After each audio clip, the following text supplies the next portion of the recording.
VK news, राष्ट्र के नाम। यह एक योजना है और इसको लेकर के ऊर्जा के साथ उसे जोड़ना। ये तस्वीर दिखने में जितनी सामान्य है उतनी है नहीं। चुनाव के अंतिम चरण में प्रचार खत्म होने से पहले सूबे के सीएम प्रेस कॉन्फ्रेंस कर रहे हैं। डिप्टी सीएम दिनेश शर्मा उनके बगल में बैठे हैं, लेकिन एक नाम अभी भी गायब है, केशव प्रसाद मौर्य।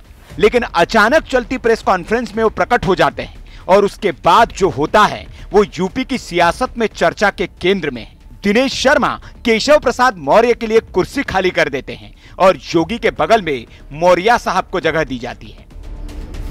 ऊर्जा के साथ साथ प्राकृतिक खेती के लिए यूनियन बजट में पहली बार प्रावधान हुआ है, तो प्राकृतिक खेती को इसके साथ जोड़ने की कार्रवाई। अब आप कहेंगे कि इसमें असामान्य क्या है? यह राजनीतिक शिष्टाचार है।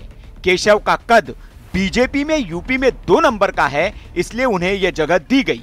लेकिन सियासत में जो दिखता है वही बिकता है, इसीलिए यहां दिखाना ज्यादा जरूरी होता है। अब इसी पीसी में केशव प्रसाद मौर्य अगर नहीं पहुंचते तो विपक्ष के लिए यह पीसी हथियार बन जाती।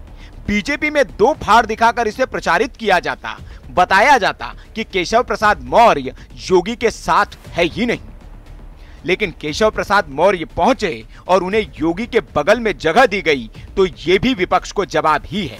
जिस केशव मौर्य को विपक्ष स्टूल मंत्री बताकर मौर्य समाज को यह संदेश देने की कोशिश करते हैं कि बीजेपी में केशव प्रसाद की चलती नहीं है, यह उन्हें भी संदेश है कि केशव मौर्य का कद बीजेपी में लगातार बढ़ रहा है और वे ही पिछड़ों के एक बड़े नेता है। दूसरा, ये तस्वीर विपक्षी मिथक पर भी वार है कि योगी और केशव के बीच जम नहीं रही है।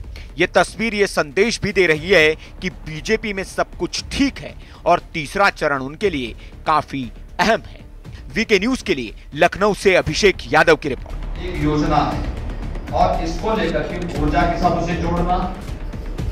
ऊर्जा के साथ साथ प्राकृतिक खेती के लिए यूनियन बजट में पहली बार प्रावधान हुआ, तो प्राकृतिक खेती को इसके साथ जोड़ने की कार्रवाई